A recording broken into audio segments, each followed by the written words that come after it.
David coming with you or no?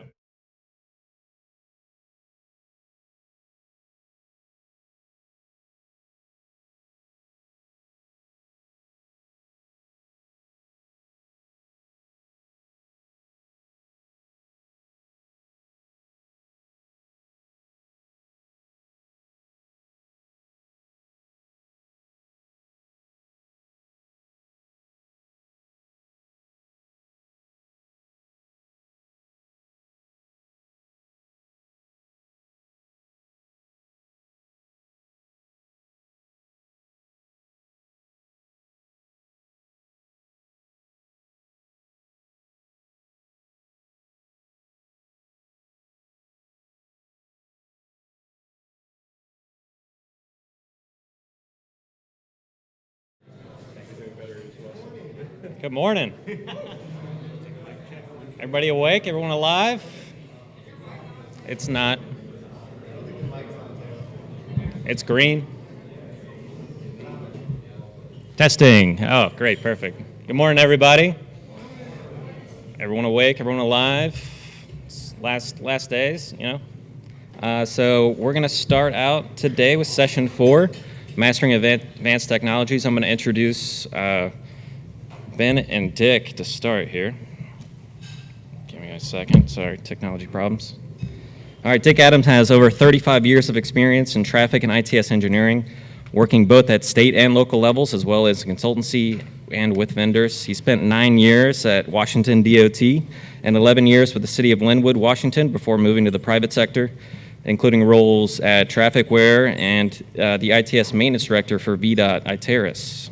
For the past 6 years, he's been the director of ITS Transportation and Control Technologies, where he's helped upgrade agencies' signal systems with modern ITS technologies, including cabinets, controllers, and detection systems. He has led projects across the U.S., from the West Coast to Hilton Head, South Carolina. Dick holds a master's degree in transportation from the University of Washington and a BS from Texas Tech University. And in his personal life, he's a third-degree black belt in Taekwondo, with training in swords and bow staff, so don't mess with Dick Adams. Ben Adams entered the transportation field by shadowing his father and has since become a key technician for control technology, focusing on ITS technology in Hilton Head, South Carolina. He has installed and configured advanced systems like Smart Micro Radar and the FLIR thermal pad detection system, working closely with development engineers to optimize signal operations. After proving his experience in various deployments, Ben now heads up ITS technical deployment for the Southeast, including projects along southeastern coast in Tennessee with a base in Atlanta. All right, kick it over to these guys. Yeah, thank you.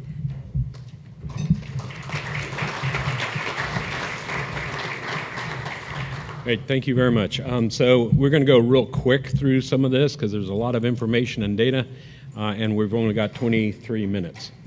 So this is Hilton Head adaptive project that we started working on just over a year ago.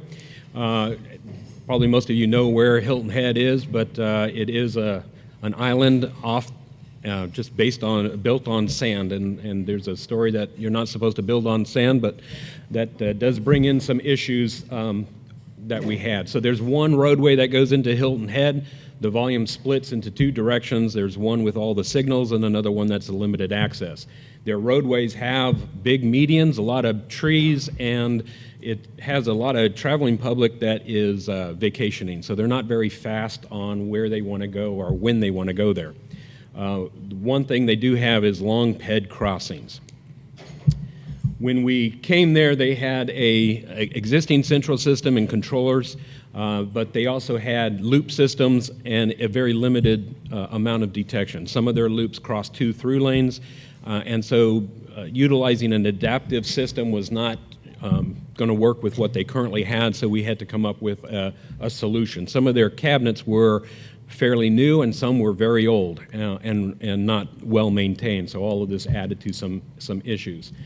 Town stated their goals of what they wanted to have, but basically it boiled down to they wanted adaptive, they wanted it to solve all their problems.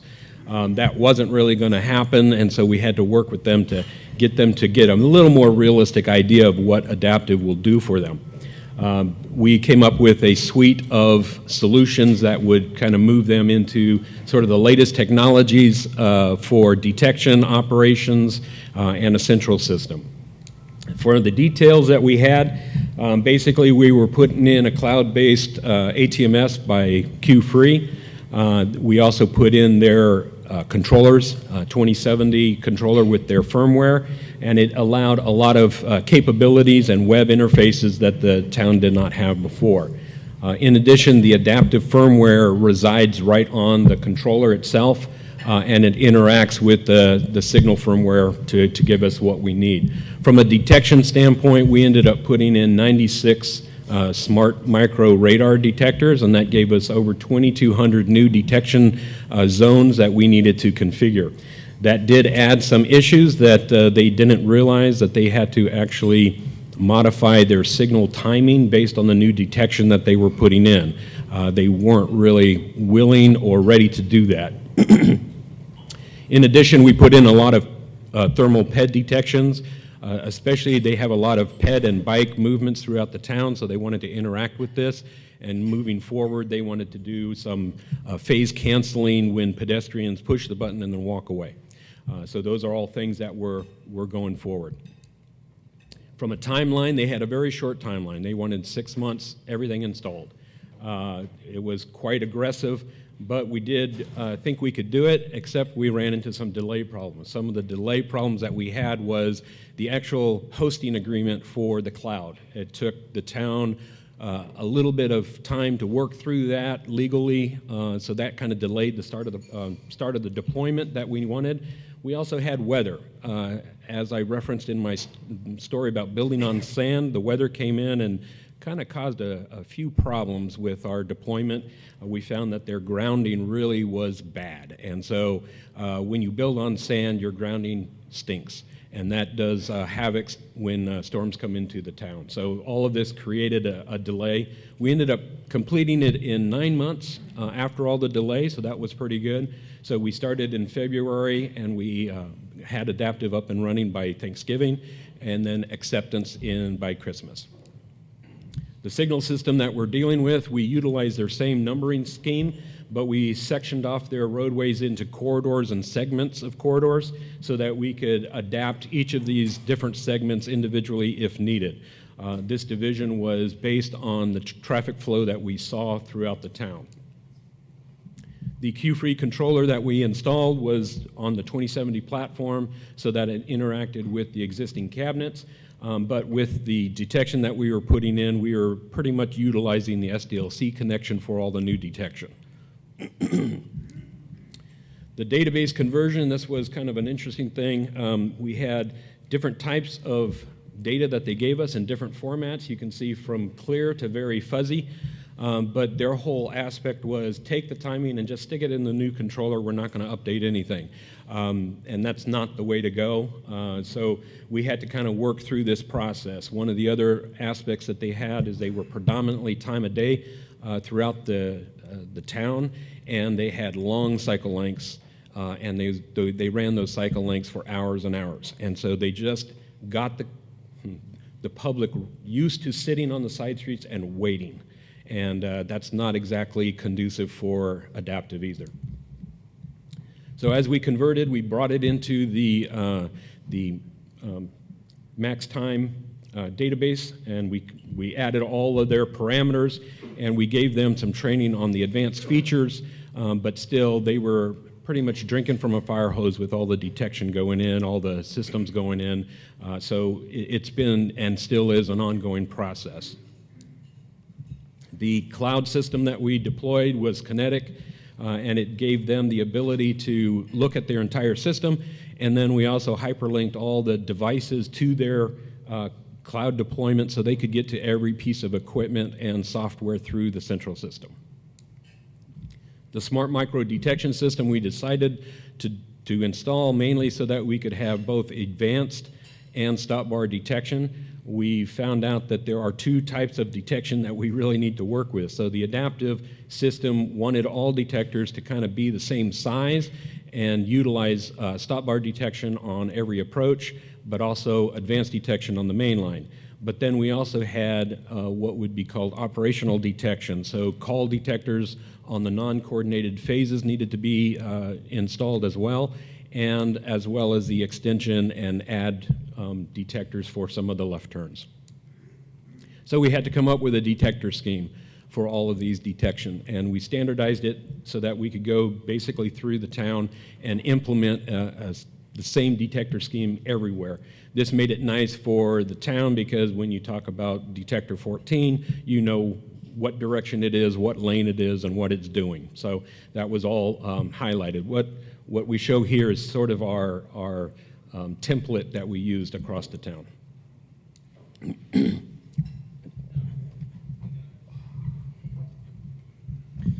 Alrighty, so here's our smart micro detection where we put it on the mast arm, banded to the mast arm, as well as 48 volts DC power.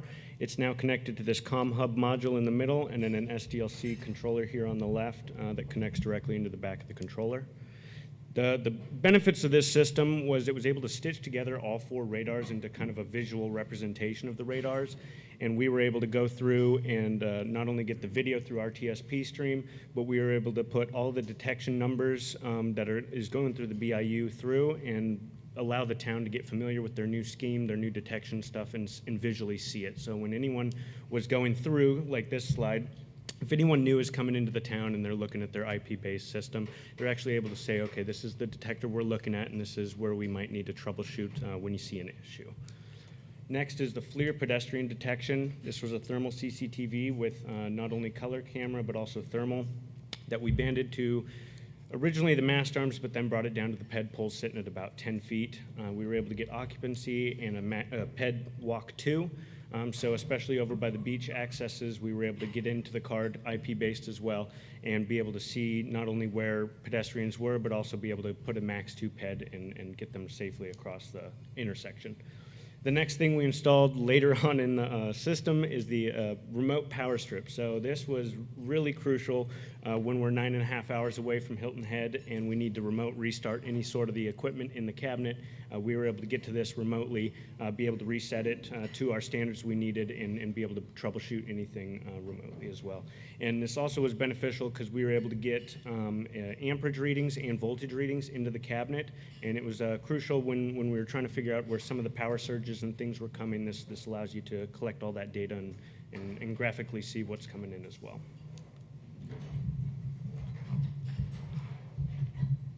So one of the key things for the adaptive system is communication. What we found is that the town said, yeah, we have communication to our intersections, so no problem, it's going to work.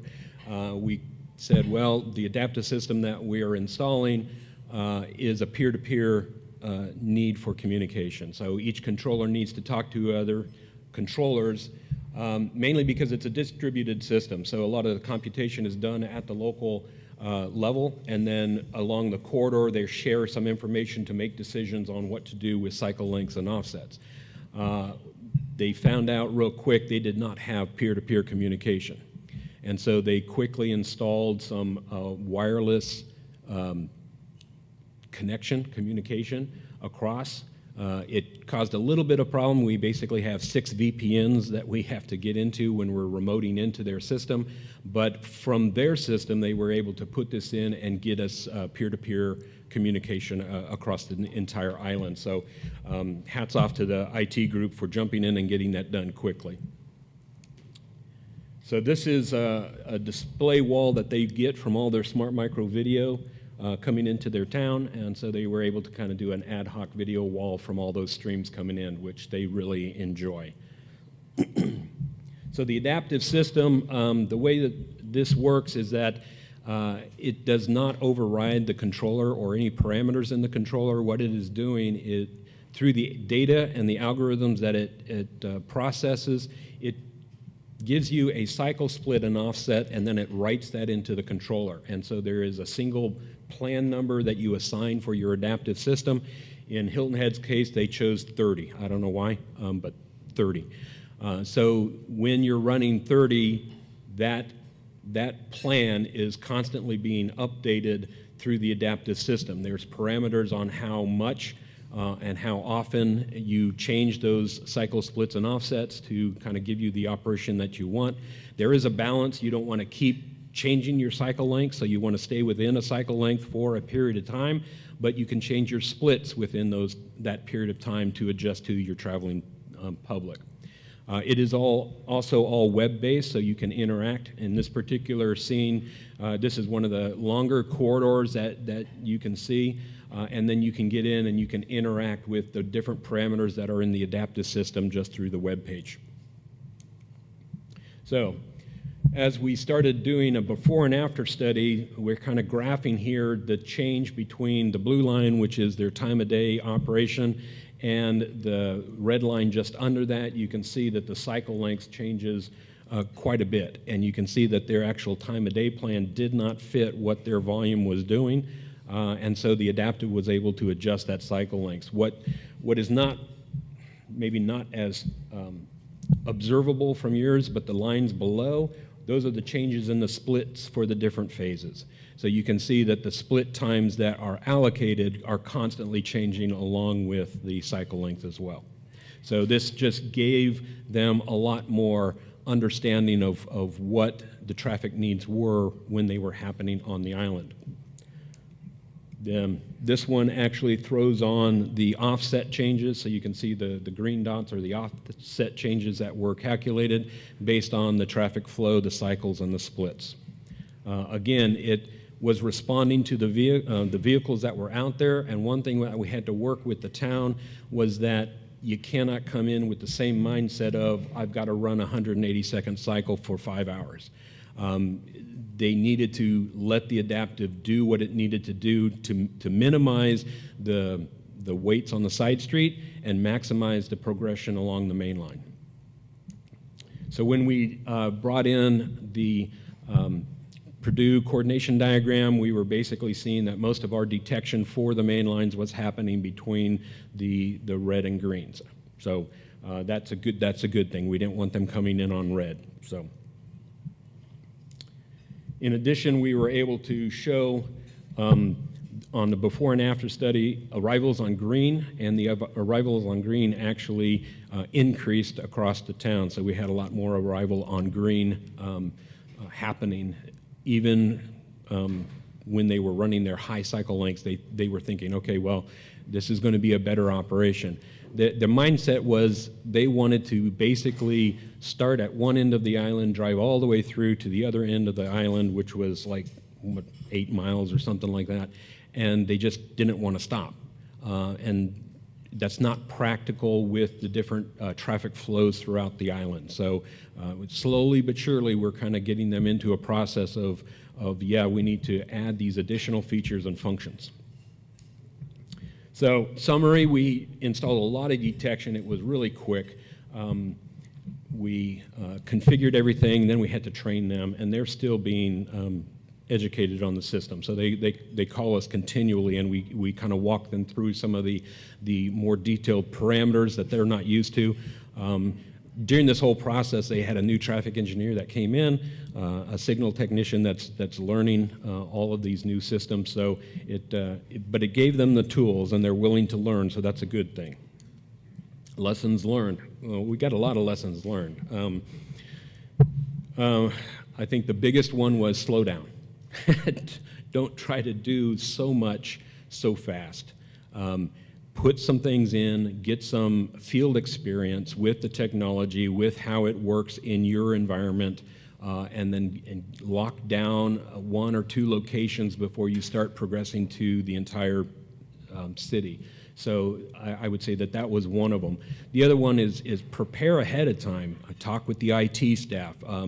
Get things ironed out before you basically have a kickoff meeting, right? So you know that you're going to have to work through these legal processes. So get IT on board early. The last thing you want is to have a kickoff meeting and then have to wait for 2 months for IT to figure out if they really want that. I think a lot of you experienced battling with IT. Also, communication. Make sure you've got your communication nailed down ahead of time. So if your adaptive system, if your detection needs communication between the signals, make sure that that's in place and verify. I would say do a lot of field verifications before you start installing as well. If any of you have gone to Hilton Head, you know that there's a lot of overhead trees that kind of block things, and so you need to really go out there, and we had a whole process of saying we need some trimming because your detection will not work. It cannot see that far ahead if you don't trim these trees. And like a lot of current cities, trimming trees, cutting trees is not a thing that they're happy with. So I think that's pretty much it. Thank you.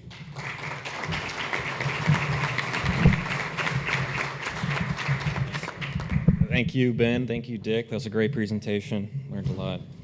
Next, I'm going to introduce Whitney. Whitney Nottage is the Chief Operating Officer at Q-Free America with over 16 years of experience as a professional engineer and professional traffic operations engineer. She specializes in the design and operations of intelligent transportation systems and traffic systems. Whitney oversees the operations division, ensuring successful delivery of all freeway and arterial projects for Q-Free America. She is highly knowledgeable in integrated corridor management and serves as the principal in charge for the CV Sync project. Whitney, you're up. Thank you. All right, so I'm going to talk a little bit about integrated corridor management and the CV Sync project today. So he already introduced me. You guys already know me, but I'll talk a little bit about Q-Free real quick. Q-Free is headquartered in Norway, but our ATMS division is headquartered in Virginia. We've been in the industry for 40 years, and we've got 370 team members, 100 of which are in the US on the ATMS team. So let's talk a little about integrated corridor management. The goal of integrated corridor management is really to try and run your entire roadway system, all modes of mobility, as a single system rather than disparate systems. So if you look at traditional systems, you typically have a situation where you've got all of these different devices, all of these tools that are used for monitoring, and they're typically monitored and managed from completely separate places, completely separate systems. So you've got your signal team sitting in the basement, you've got your freeway team sitting in the TMC. Sometimes they're in different buildings. They usually don't talk to each other, and if they do, they're mad. And it just causes a lot of challenges when it comes to running your roadway system, because at the end of the day, if there's an accident on the freeway, everyone's getting onto the surface streets. And once you get on those surface streets, you're typically going to be going through multiple cities, right? You're very rarely getting onto a surface street and staying in the same jurisdiction the entire time that you're traversing down that road.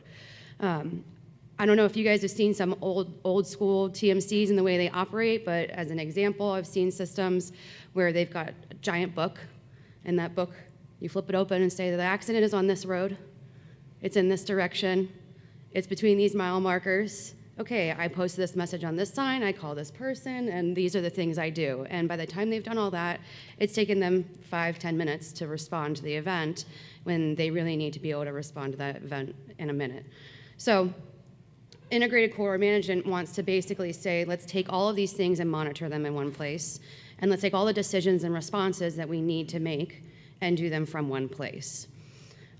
So FHWA has on their website, simply put, integrated corridor management is the integrated management of freeway, transit, arterial, and parking systems within a corridor using technologies and innovative practices. So basically, let's all just work together, guys, right? That's integrated corridor management. So there's some key components to make integrated corridor management successful. The first is cross-agency collaboration. You need to be able to have all the agencies that are involved in a region working together and talking together. You need to have a multimodal incident response, so not just respond to the vehicles driving on the freeway, but also the vehicles driving on the arterials, also the fire departments, maybe your rail. Basically, make sure that you are doing your incident response considering every mode of transportation that is sitting on those roads.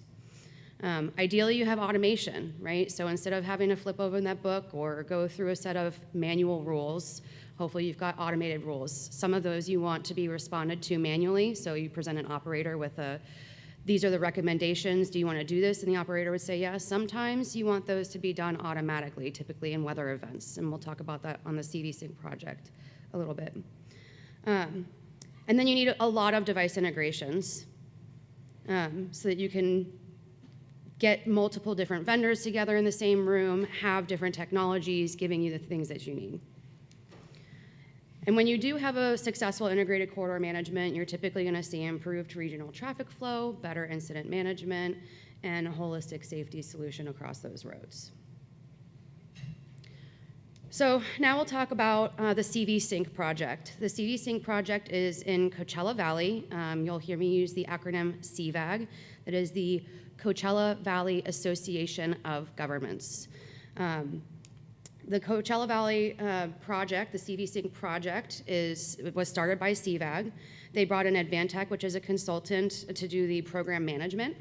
And then Crosstown Electrical Data was the prime contractor because they had to build a lot of stuff. So we're actually, Q-Free is a very small piece of this project because they had to deploy all the devices, deploy all the communications. When they started this, they actually had nothing, so this was a ground-up project. So Coachella Valley, it's in Southern California. It's got 9 incorporated cities and anywhere between 300,000 and 600,000 residents. Why does it double? And why is it such a broad? Because there's a lot of seasonal residents in the Coachella area. Southern California, right? There's a huge president's area where presidents go visit, right? There's a lot of golf in that area, so people come seasonally to live in Southern California.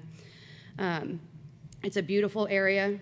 There's also the county of Riverside and unincorporated areas, not just these 9 cities. And some of these roads are also Caltrans roads. So we've got 9 cities, 2 counties, and the state running through this area on the roadways. And it's host to tons of events every year. So there's over 200 events in this area with 14 million visitors, the largest events being the Ironman race, the PGA golf tournament, and some of you may be familiar with the Coachella Music Festival. It's the largest music festival in the nation. It's all hosted in this region. So they have a lot of really complex events that they have to manage here, varying sizes. And if you think back to the previous slide with those roads, guaranteed anyone going to those events will be traversing through all 9 cities in order to get to that event, right? So this is a perfect place to demonstrate what integrated corridor management can do because of the amount of regions and districts that these people are going through on these roads. So why did CVAG want to create a smart region, as they call it? They want to improve how their residents drive down the roads. They wanted to improve their experiences. They wanted to be able to manage these huge events, and they also needed to coordinate natural disasters. They have a lot of really unexpected wind events that cause a lot of unsafe conditions. So that's where that automated response became very important, because when a wind event comes in, you don't want to take the time for an operator just to see recommended rules and then make a decision to actually implement those recommended rules, because those weather events can be life or death within seconds. So that's where these automated rules came in, and the need to do those automated rules for the weather events. So they started by creating a TSMO and creating a plan. That's what they brought Advantech in for. That's the program manager for that project, to develop equipment standards, define what their requirements will be. There was over 4,000 requirements on this project, and 1,000 of them are for the ATMS, 300 of them are for the traffic signal controllers, and the other 3,500 are for all the other devices, their detection systems, the deployment, their communications. They had to run fiber through all these cities and cell modems in order to get communications to all the intersections. So there was a lot of construction. They actually built a TMC. They didn't have one at the time. So they needed a very robust TSMO and a good program manager to make this successful for them. Their key strategies for this project was to make sure that when they came out of it, they wanted to have regional event management. So they wanted the cities working together to do their regional events, but they wanted the cities to still be able to control their systems and their day-to-day operations. And that you'll see why they did that, how that turned into what the architecture is that they deployed, because they needed to make sure the cities could do the day-to-day and the region could handle these events. They wanted multimodal incident response, so they required their system to be capable of running both freeways and signals in a single system, and also manage the signs, 511, do notifications to all the cities, things like that.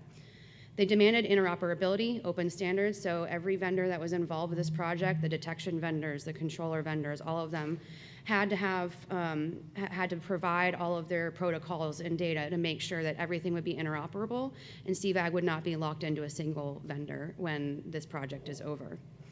And then they wanted to make sure there was a data exchange. So they needed to make sure that there was a centralized endpoint so they could do data exchange between the cities, run reports, things of that nature.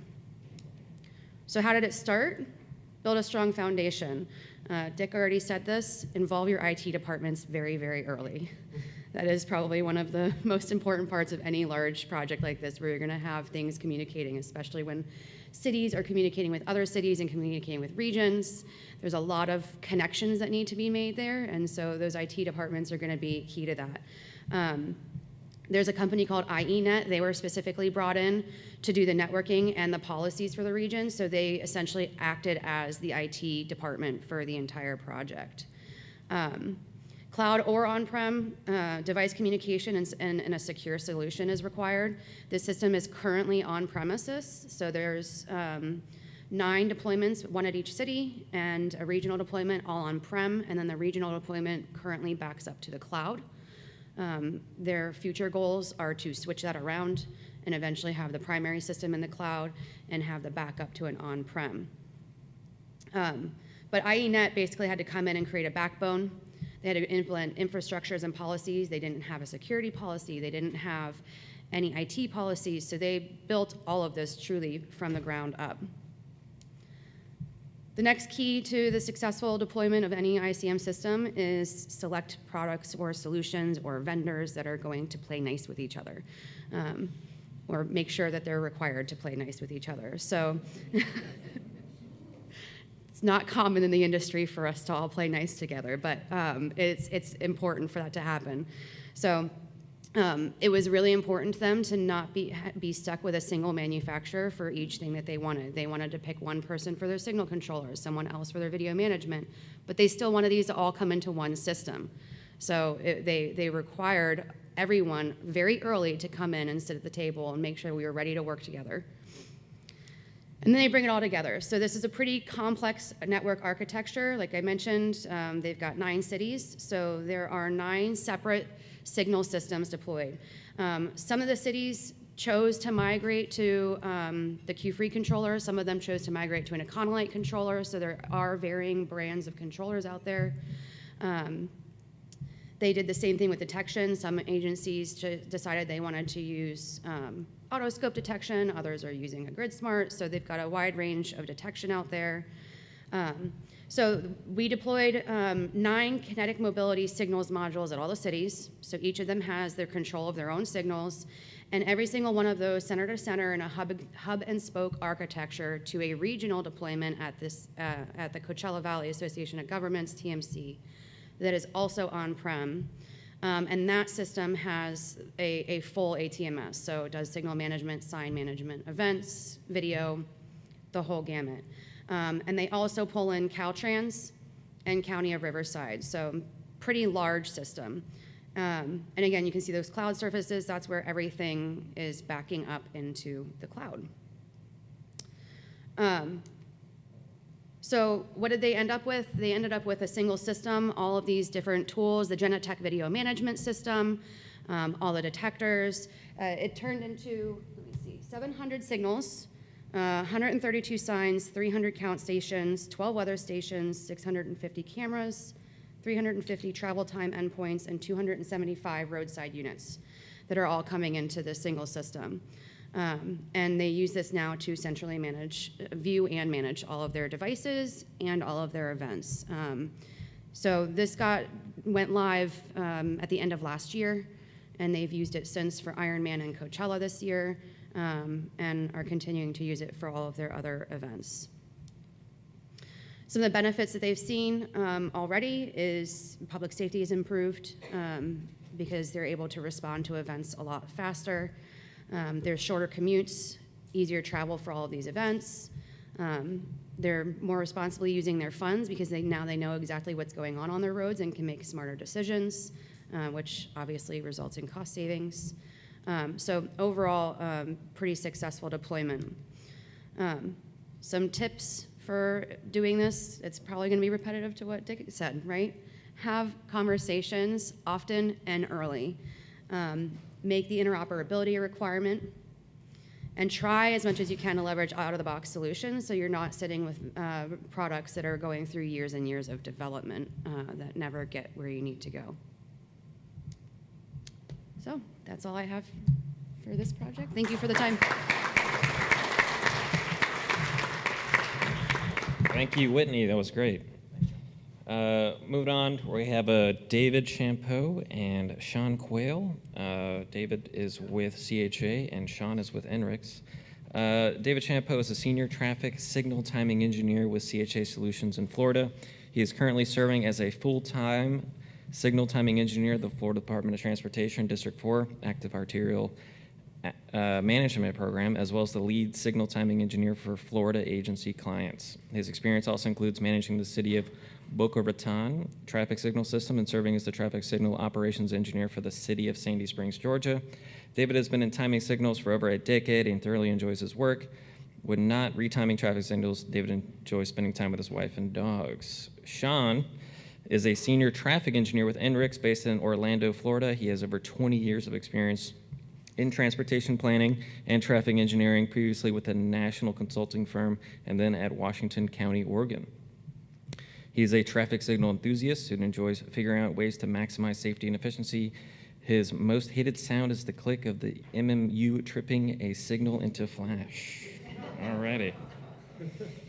Take it away.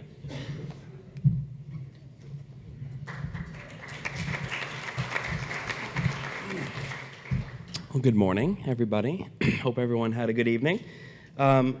Wanted to thank you guys for the opportunity to be here. I haven't been back in Georgia in many years, so it's great to see all familiar faces. So Shaun and I are going to talk a little bit about a more streamlined approach in your retiming projects. A lot of these great folks up here talked about some great presentations. We're going to kind of go back to the basics a little bit, but use some probe data with INRIX to kind of help streamline the process of whether you're doing a good job or not on your timing on the fly. So with that, we'll get started. We're going to talk about kind of what makes smarter retiming on a project, and then we'll sort of showcase the Rickenbacker Causeway in Miami-Dade County that goes to Key Biscayne. I'm going to use that as an example project. And then Shaun, at the end, will go through some other examples using the INRIX SPM stuff. So Shaun, do you want to kick it off? You can. Yeah. Okay.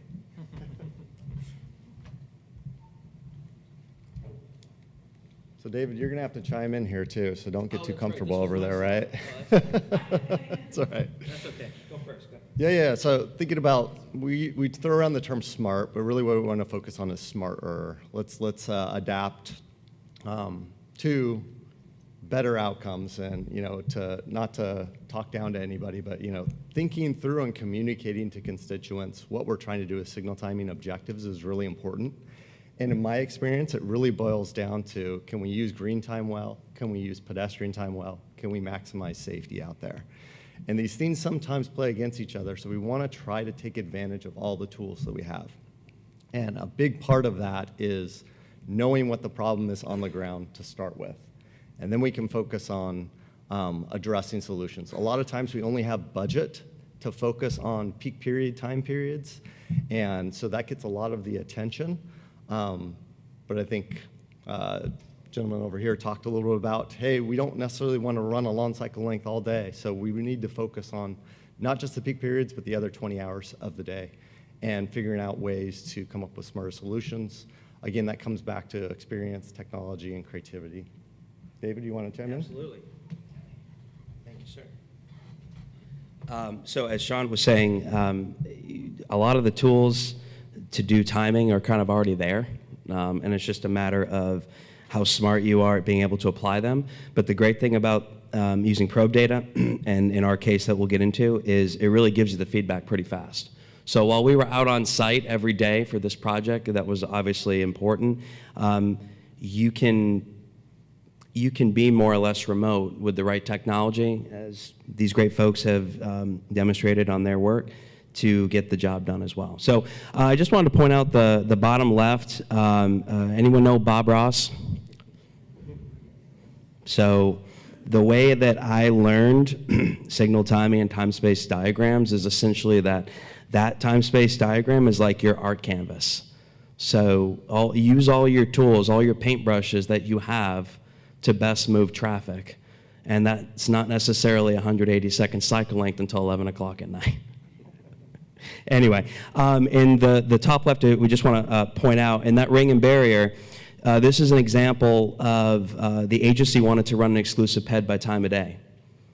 And so they pretty much left everything else the same, and they snuck in that 35-second exclusive PED, didn't change anything else, and was wondering why their corridor was congested. So the project that we're going to talk about is, again, the Rickenbacker Causeway, which leads to Key Biscayne in Miami-Dade County. So the bottom left kind of gives you a high-level perspective of where within Miami-Dade County it is. The middle graphic shows the intersections that we needed to deal with, and most specifically, the intersections in the middle were the most critical ones. But another element that I want to talk about is in the timing plan development process that we did, we were essentially running cross-coordination. So a lot of times when any of us are doing signal timing, we might just be focusing on a linear corridor and we call it good and we're done. But the agency is the one that gets all those complaints, right?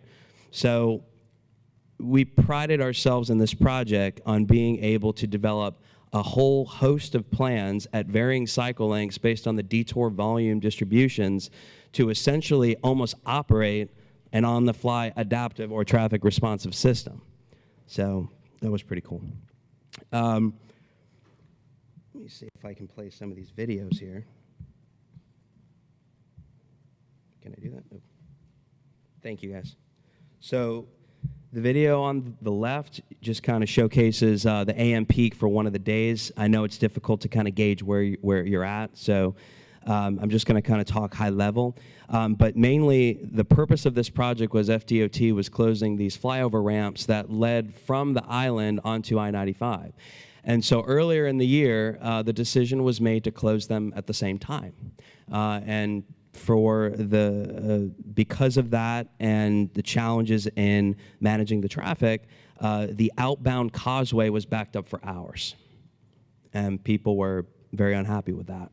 So we came into this project with high expectations, and we had to deliver. And the first thing that we started off with was working with the MOT team and coming up with how can we modify the intersections to fit what we need to do. So that actually meant converting one of the intersections from regular 8-phase concurrent operation to split phase, actually. Adding a shared left and through lane where we're going to send the detour volumes. And then coordinating that downstream to the other intersection while coordinating the other one.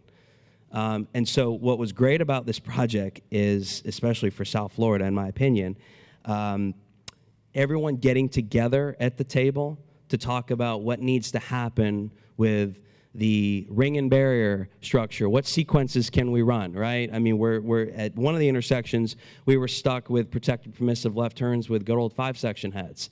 So, but we found a way. We're like, all right, you know what? Fine. We can't lead lag, yellow trap, but we'll lag. We'll add a barrier, no problem, and we were able to make everything else work off that in both. Anyway, so this project, they staggered the northbound ramp closure and the southbound. It was 2 weeks per time. So it was a whole month that we were out there working closely with everybody. And if we can play the video on the right side too, that would be great if possible. That shows some drone footage of the intersections, and also it'll pivot to the outbound causeway. So we worked on cross-coordinating the intersections in all 4 directions, and we were essentially just managing both inbound causeway queues and outbound, right? So most people go to the island, to the beach, they go fishing, and then at the end of the day, they're coming out almost like it's a July 4th event every day or every weekend. So I'm just going to run through this pretty quickly. So again, the heart of this project was signal timing, right? I mean, there's no way around it, right? There's no, in my opinion, there's no system that you can put very quickly without people with experience and everyone working together to make this happen. So here's the synchro model we came up with, and then the upper right just shows all the timing plans that we came up with. If a certain peak period lended itself to maybe running a 160, we developed a 180 and a 200, right? I mean, we had a 240 flushes ready to go. The goal is we did not want the police department to run manual control, which they did a couple times, and it was a challenge. And their lieutenant came over to us after the second day and said, it's been 3 hours and we're chasing our tail. There's congestion in all directions. And I said, well, let's let the timing plans work. If we need to flush, do it for 5 minutes, and then let the system run. And they were like, okay. Quickly, again, this was the time of day schedule that we proposed, and we changed this every day based upon feedback and based upon the INRIX probe data. So we had all sorts of different patterns, like Dick was talking about in his project. We had to specify up front exactly what our schematic was going to be, because Miami-Dade County had a whole host of stuff they were running, right? No standardization in that way. Upper right, define what the plans were, right? So that way, just like Whitney was talking about, we had a whole host of people in the field. And so my job was to try to help define, based upon what we're seeing, this may trigger the next pattern manually. Time-space diagrams, right? So each one showcases what the priority was. Inbound and outbound coming off the causeway, the bottom left, that was priority number one. Priority number two was the other corridor that was running north-south, and trying to work with one of the intersections that was up the street servicing a residential complex as well. Priority three was where I talked about that lag left turn, which you can see the middle intersection there, and that led to the I-95 ramp from the surface street. So now I'm going to pass it to Shaun, and Shaun's going to talk about how we use the INRIX data to kind of help us. Shaun.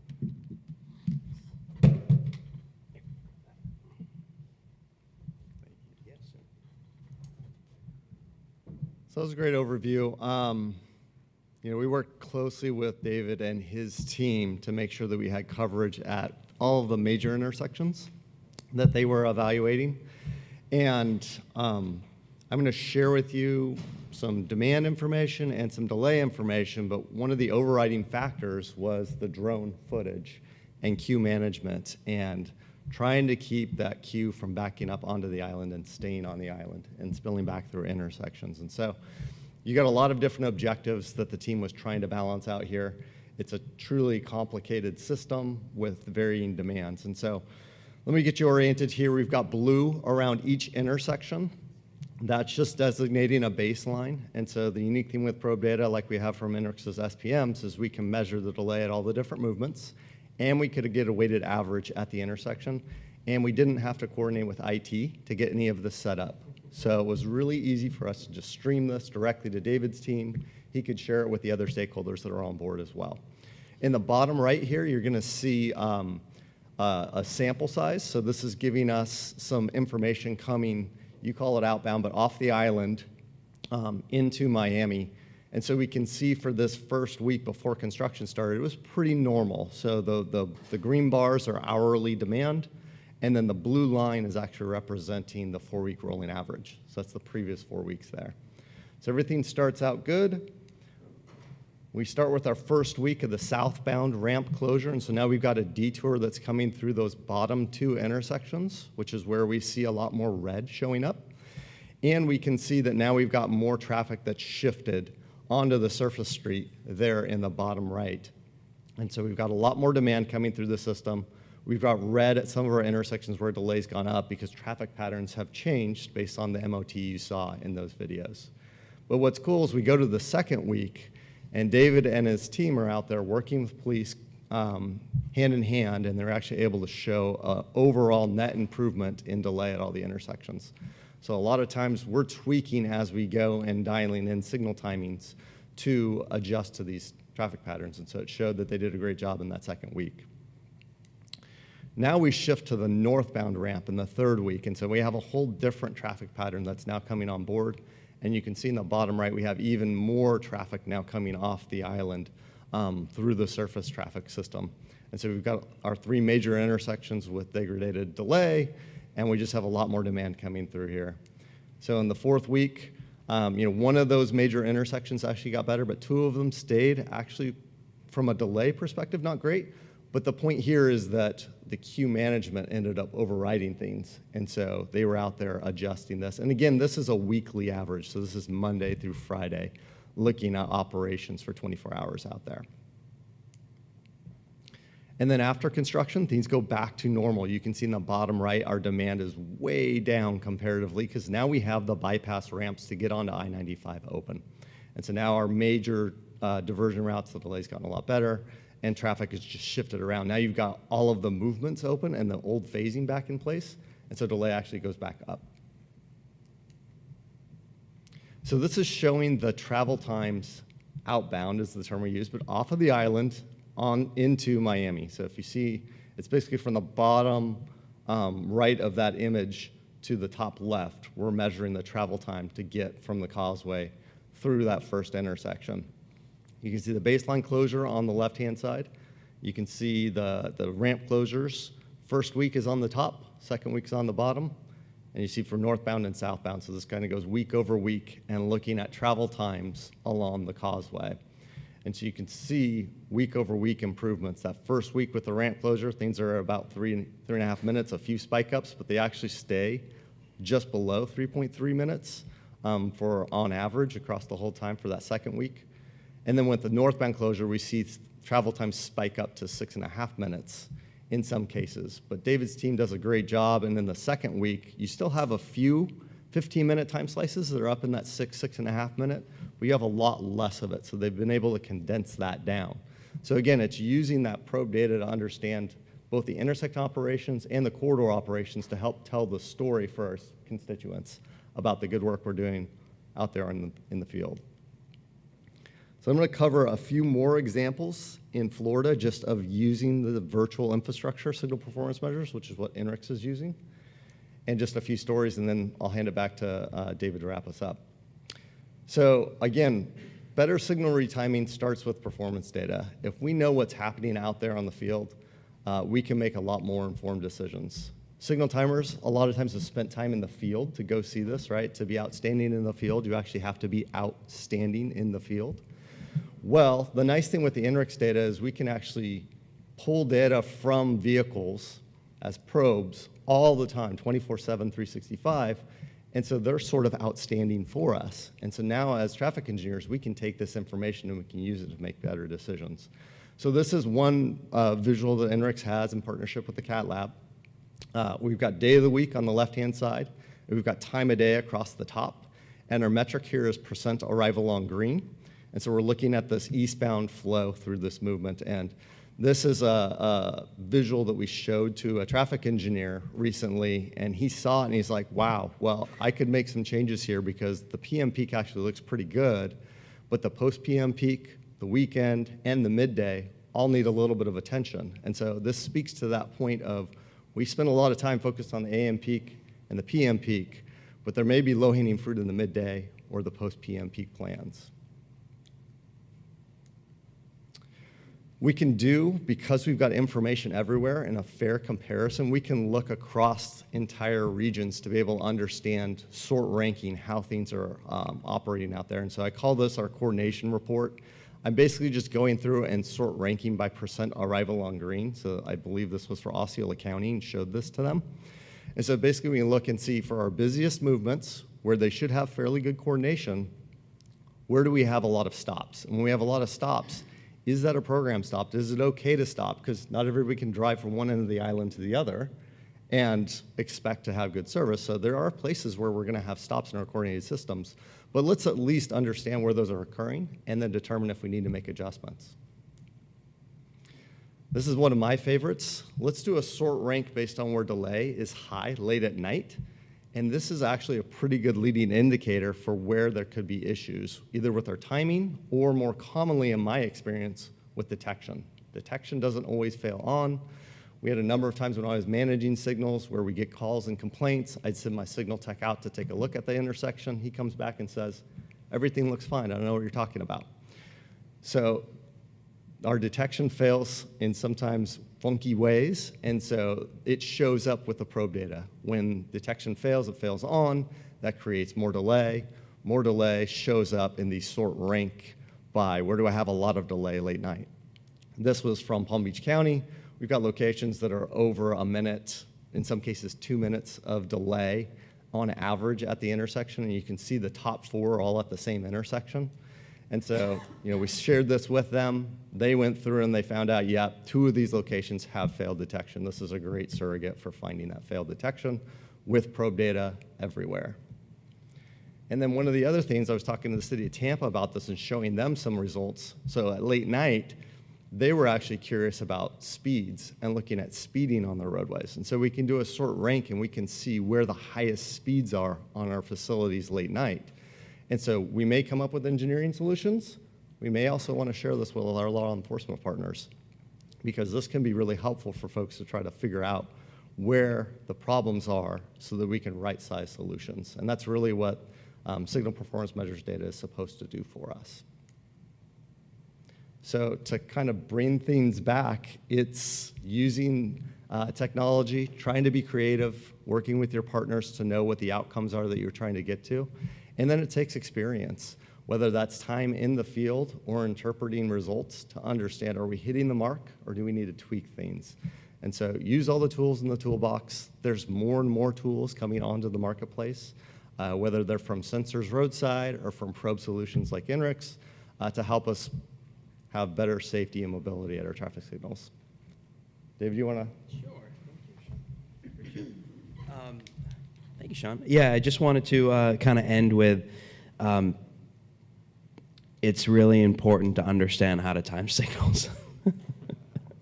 A lot of things that Shaun was pointing out, earlier on in the project that we were working on, we got a lot of questions of, well, how do you know that this is where people need to stop? Or how do you know, this approach is backing up?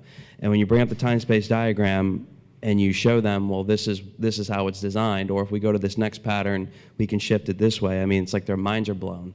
But it's not new technology. It's been around for a long time. It's just understanding how to time your signals. One other thing I wanted to point out is, Shaun mentioned back on the travel time graphs leaving the causeway. So one of the great things that we were able to do is, even though the travel time still spiked for whatever, 2 or 3 of those hours, we were managing the shoulders and keeping that queue from backing up to mile 1 or mile 1.5, to the point where all of the political people who were watching this very closely, watching the drone footage that we had, and PD, the police were on the radios back and forth. The cool thing was, when we implemented that flush plan and we kept away from manual control, we had police department go out in the street, and when we saw concurrent movements backing up at the master intersection, we just advised them to flag them while the outbound was getting its 2 minutes of green or whatever it was.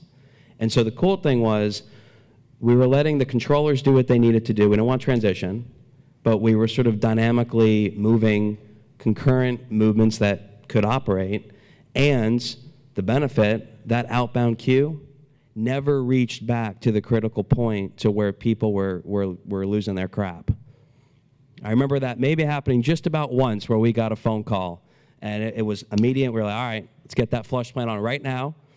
And it transitioned, and we're all, doing what we needed to do, and we made it happen. One last quick thing I just wanted to say is, one of the other unique challenges with this project, at the master intersection, you had one departing lane of capacity. So you had 1,800 cars an hour, and we were trying to, people were on their phone. I mean, we were trying to just like move them. I mean, it was like a rally, When the signal was green, move. There were 3 channelized right turn movements downstream that were not manned. So during the peak periods, we had police officers hold those movements, so that way it minimized any slowdowns, and just keep people moving, focused, go. Get onto the ramp. And when that happened, when everyone worked together, and the drones showed this, you would see a reduction in shockwave effect. And that outbound causeway, the queues, you could see them reduce every cycle. So anyway, just want to say thank you for the opportunity to work with INRIX as well and to be able to present. Thanks.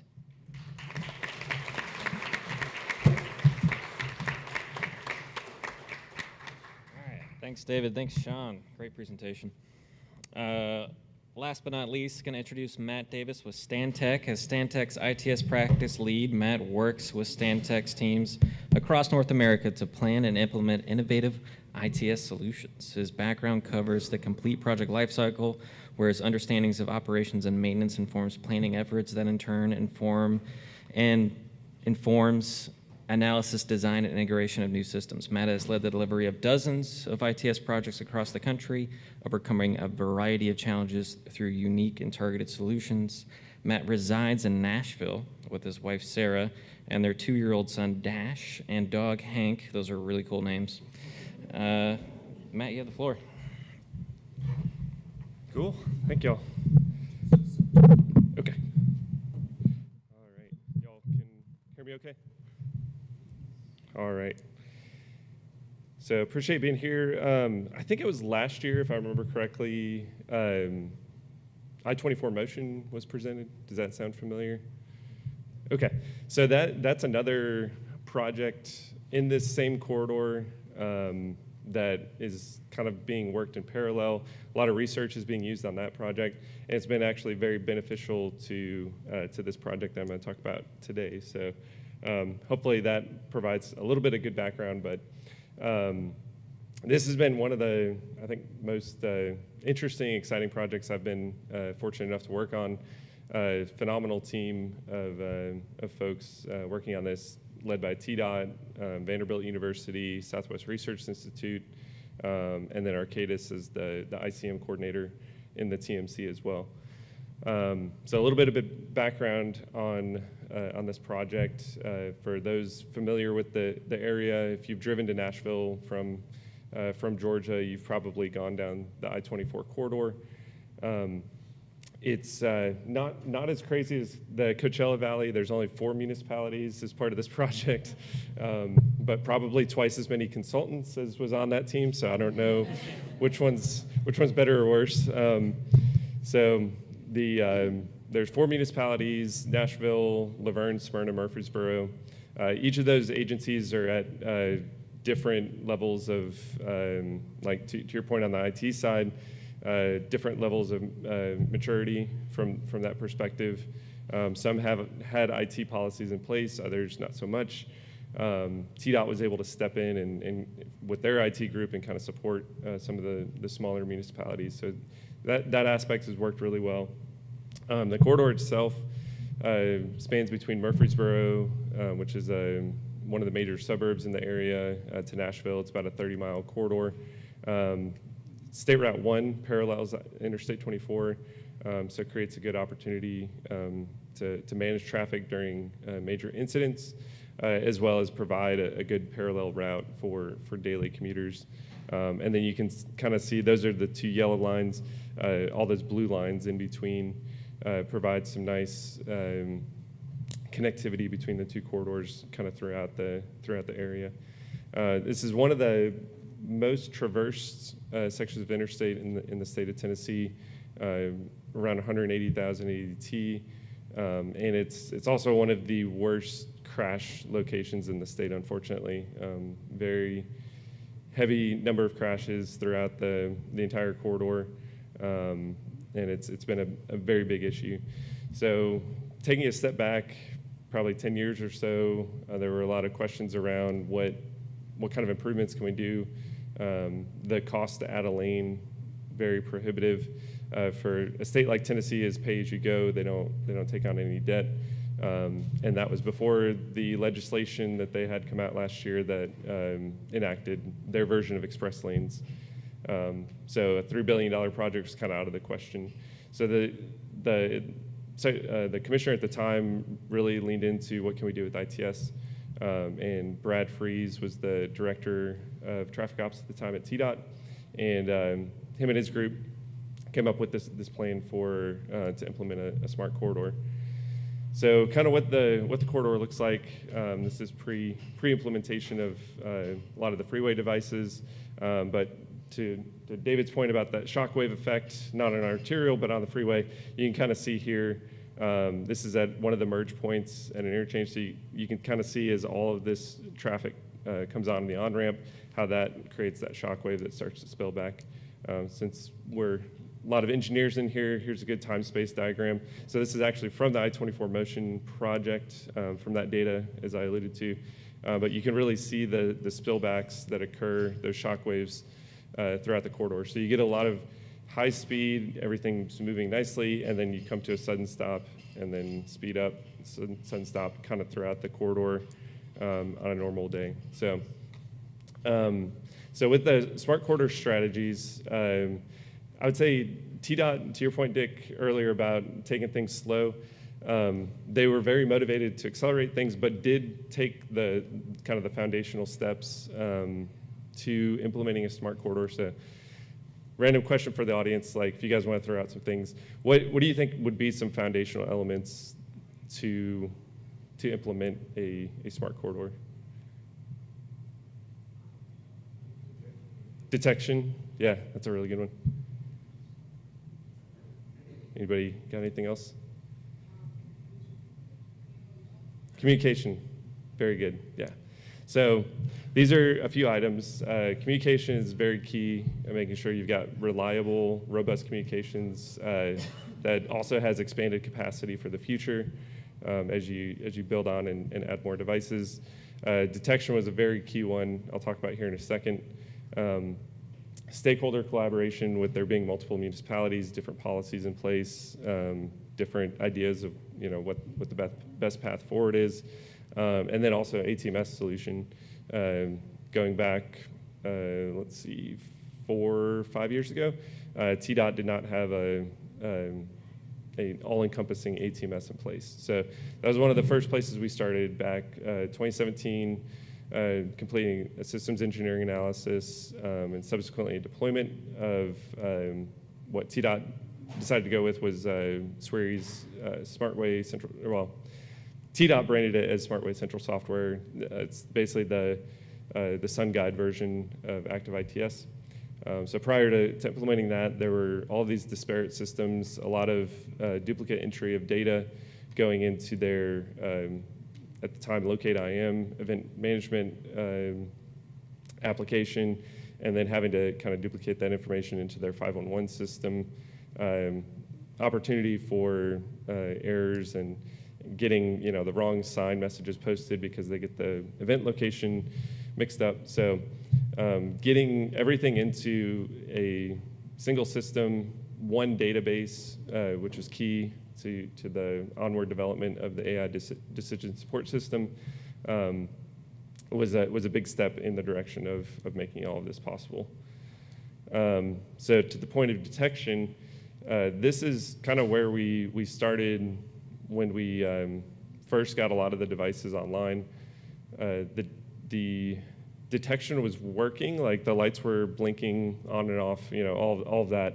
But I wouldn't say it was really working because the devices were not calibrated, and there was no useful data out of this. So, and again, another time-space diagram here. There's not really a lot of good information that you can pull out of this. I think some of the sensors were calibrated to kilometers per hour, so then those were posting at like 120, 140 miles per hour, which was not right at all. So we worked with Vanderbilt to go through a pretty robust calibration process through all of the detector devices in the corridor, eventually got to a very well-calibrated system that you can see here, where you can finally start to make decisions about understanding what's happening throughout the length of the corridor. And this was actually a pretty good success story that went on to continued work across the entire state to recalibrate all of the detection devices so that when we get down the line for portability of this system and looking at other locations, we've already got good data to work with to train the system on. So some additional things, once we got those foundational elements in place, is looking at a lot of different strategies. So lane control systems, variable speed limits, adaptive ramp metering, connected traffic signals with adaptive functionality, improved detection at the traffic signals on the arterials. A number of different things were explored and subsequently implemented on 2 separate phases of the I-24 Smart Corridor project. So in the first phase, the communications was a big piece, so a lot of new fiber optic communications went in. All of the arterial traffic signals were upgraded to new controllers on the Econolite system. So all 4 municipalities moved to, at least within these corridors, moved to Econolite controllers. And then in the second phase, came through and implemented all the freeway elements. So that included 67 gantries with lane control, variable speed limit, new radar vehicle detection, some additional DMS signs for traveler information, and then new detection at all of the traffic signals on the arterials as well as bringing in a lot of the software components with getting the modules in place for center-to-center communications, as well as server-to-server communications between the municipalities on the traffic signal side.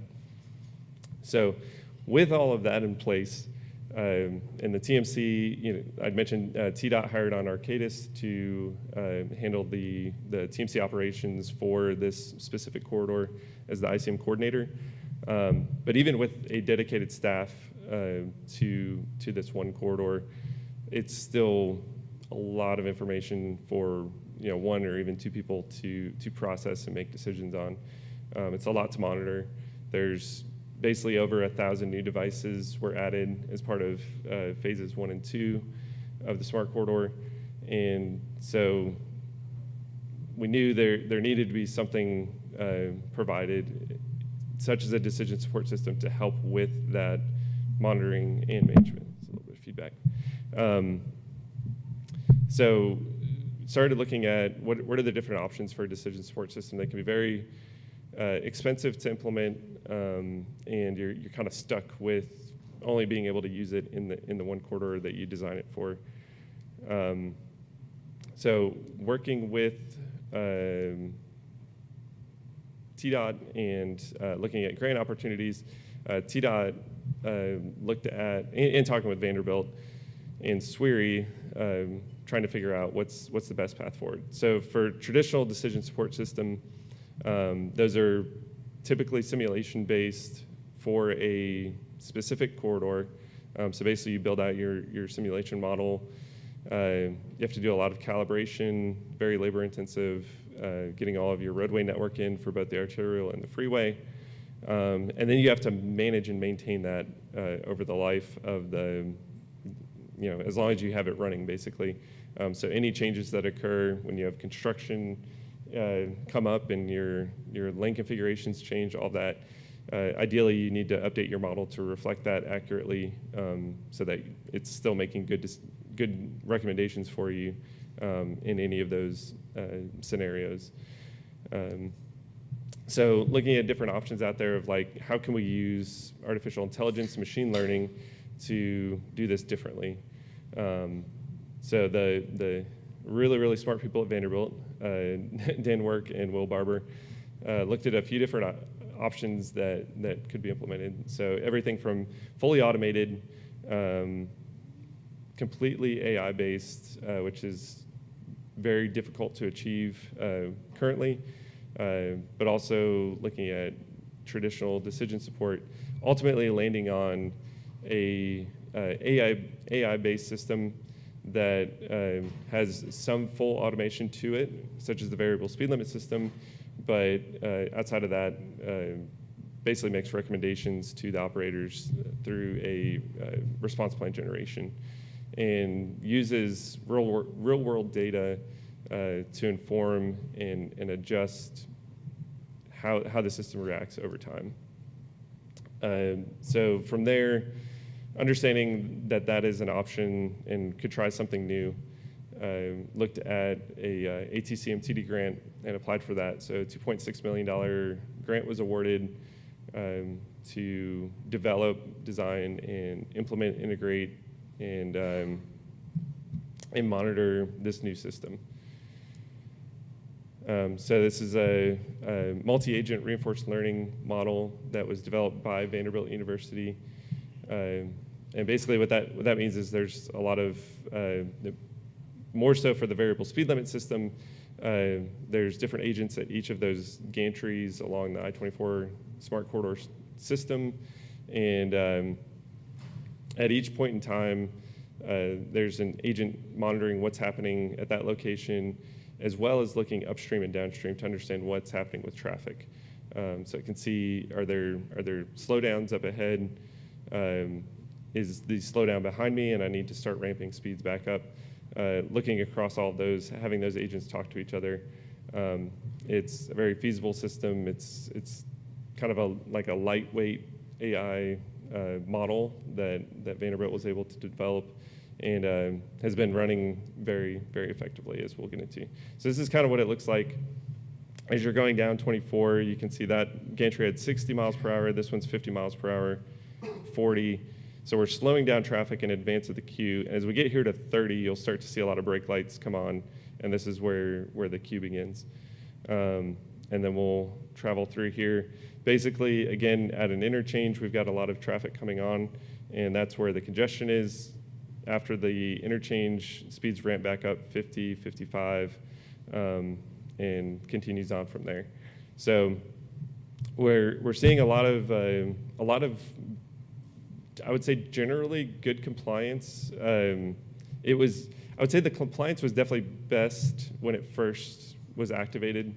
We're still seeing good compliance when the speeds drop to 40, 45. People understand that there are slowdowns ahead, and see a lot more reaction from those lower speeds. And the whole goal of this, at least on the freeway side, is to see a reduction in a lot of the more serious fatal injuries, rear-end collisions, basically just giving drivers advance notice that there is slow traffic ahead. Especially on this corridor, there's a lot of hilly terrain, making sure that drivers are aware of what's coming beyond the crest that's down ahead.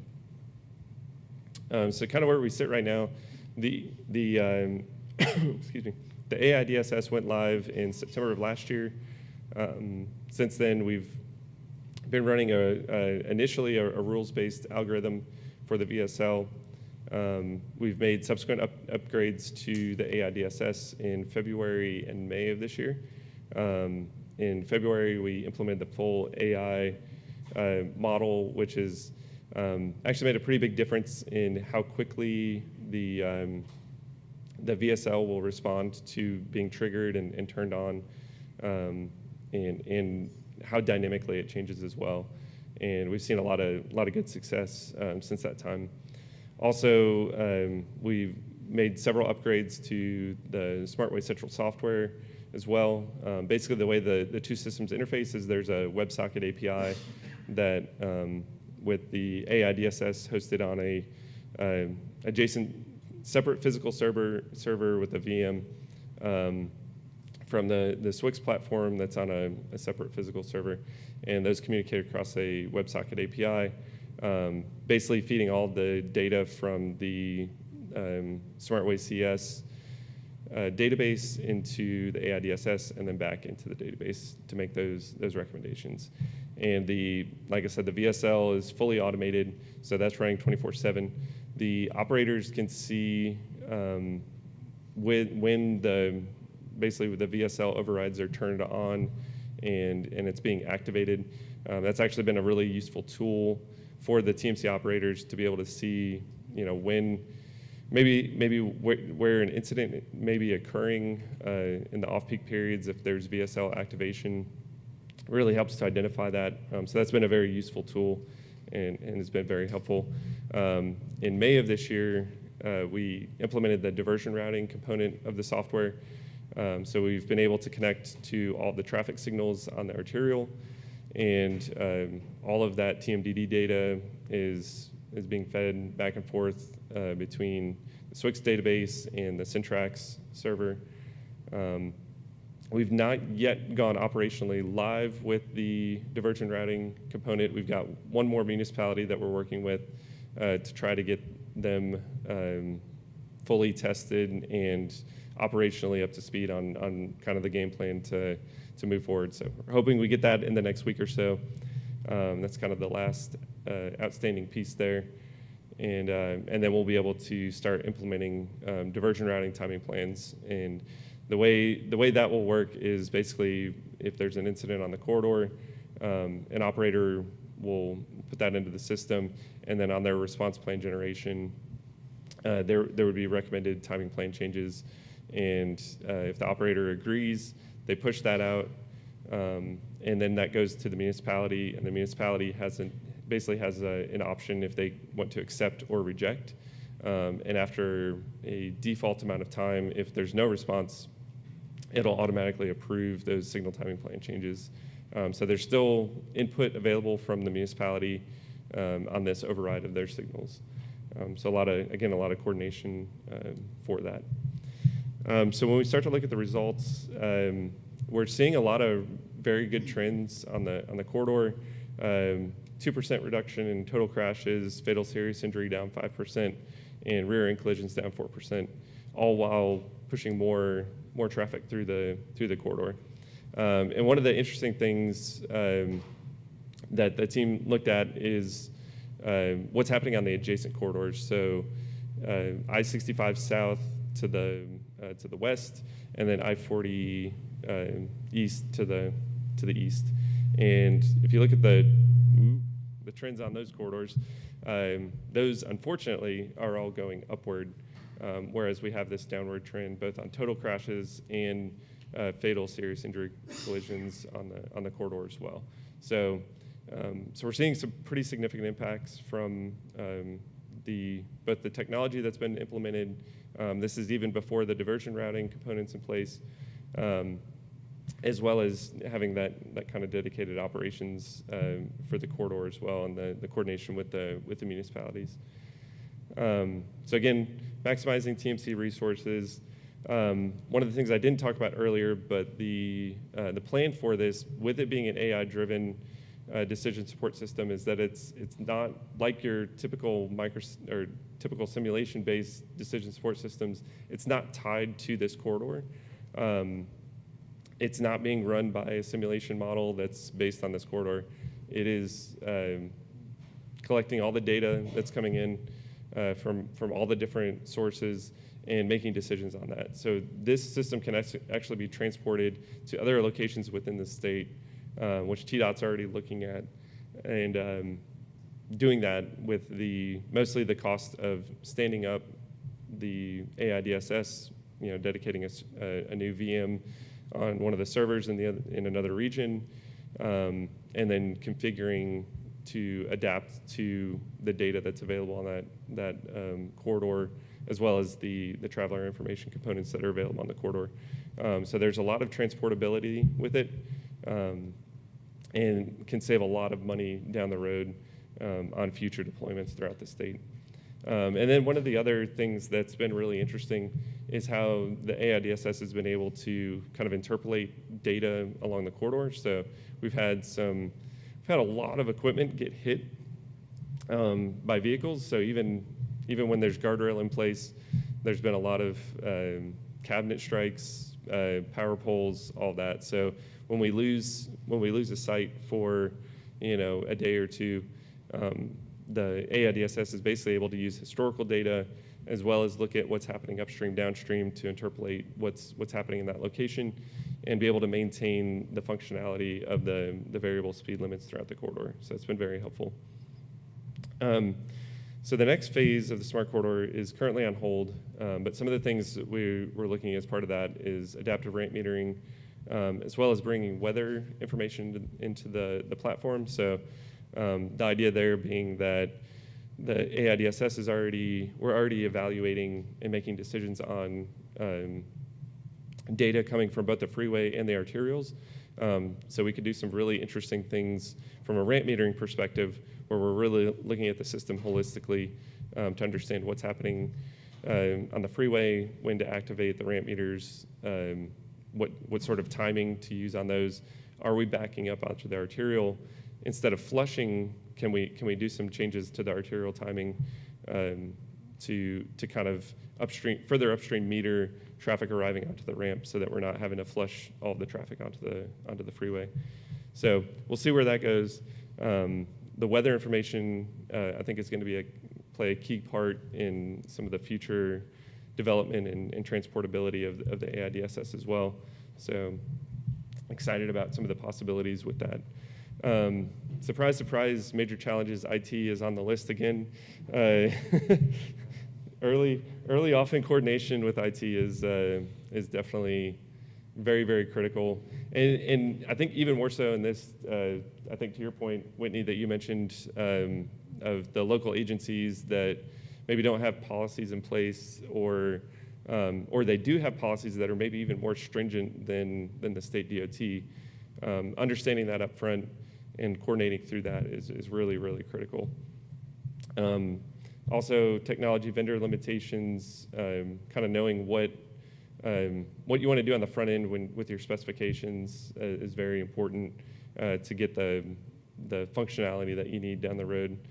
And then the calibration of the vehicle detection. Like if you've got a lot of detection out there now, if you can get that calibrated now, that opens up a lot of potential down the road. Especially when you want to implement more things.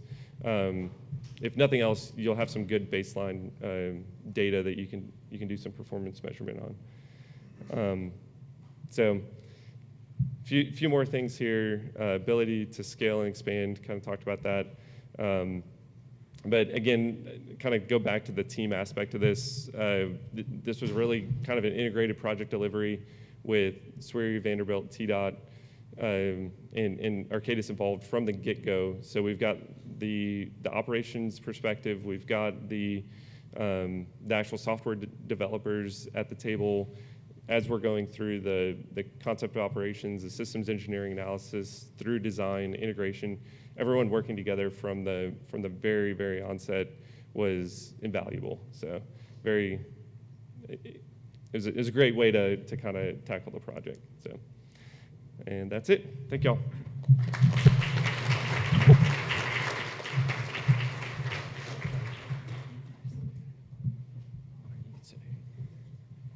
Thanks, Matt. That was a great presentation. We're going to open up the floor to questions. Catherine, we'll always start with you.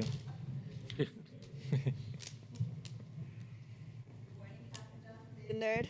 Do we have a lot of questions? I have 4. They're really quick though. Promise.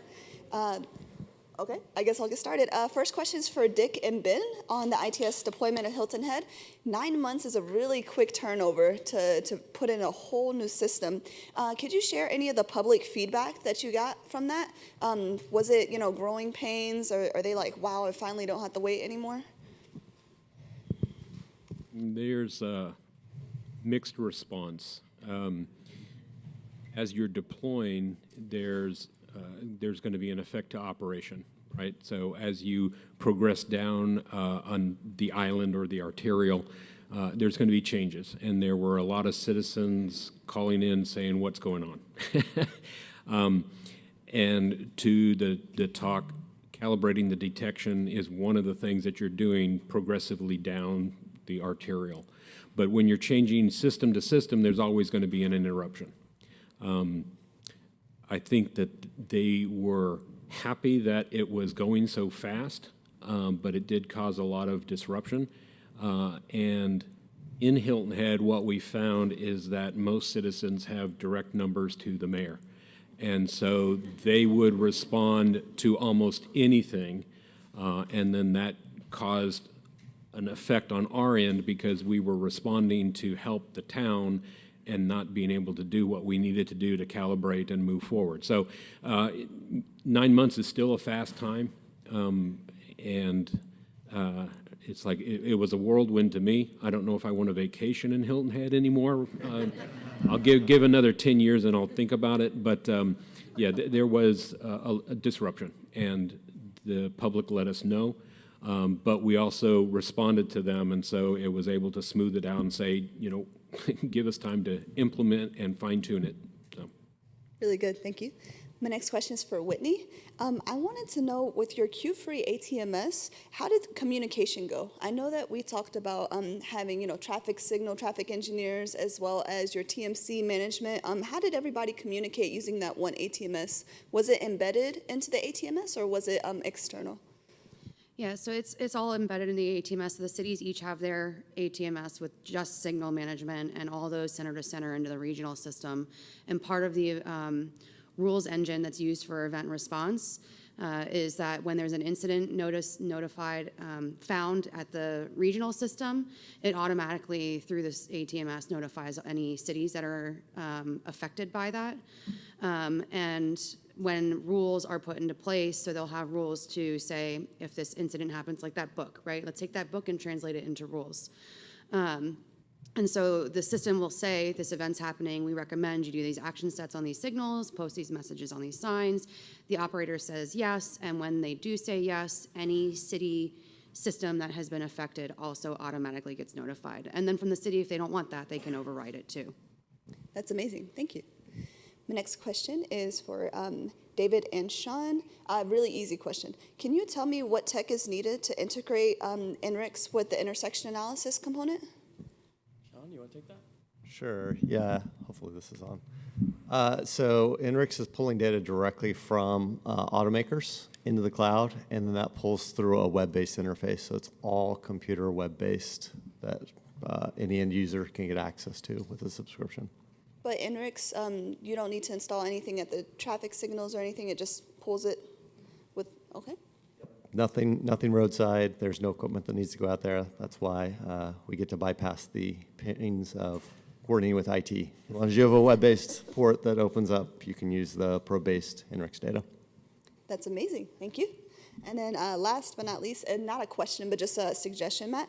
I really like seeing your before and after for the congestion and the crashes. I would really like to see where your crash hotspots are along the intersection and see if they're near any of the lane control systems or the LCS areas. So. All right, and that's all I got. Thank you. That's the next presentation. Thank you, Catherine. Any other questions for our panel here?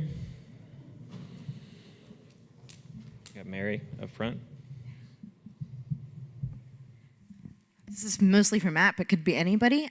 So you're talking about with AI and you're using real data, and we had some presentations yesterday that use simulation data for AI, and just want to have a better understanding about how do you decide, you know, do we want to use simulation data to kind of train the AI models, or do we want to use real data? Like, what are some of the thoughts and factors that go into that decision? So I did kind of glossed over that in my presentation because this is like kind of a condensed version of this. But so the interesting thing is I mentioned or shown the RDS data of what we had, kind of where we started out with.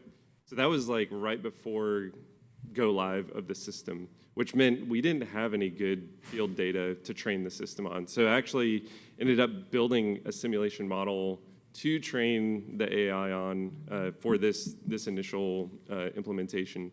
And the hope is that moving forward, if TDOT ports this over to another place in the state, now we've got good RDS data statewide. So we've got good data that we can bring in to train the AI DSS in future locations. But for this one specifically, we did end up using a simulation model from, I would say it was low level calibrated, like it was not very heavily calibrated, but it was enough to basically provide an understanding of the overall corridor, the length, the location of the detectors, the location of the gantries with the variable speed limit postings, all of that like kind of base level knowledge.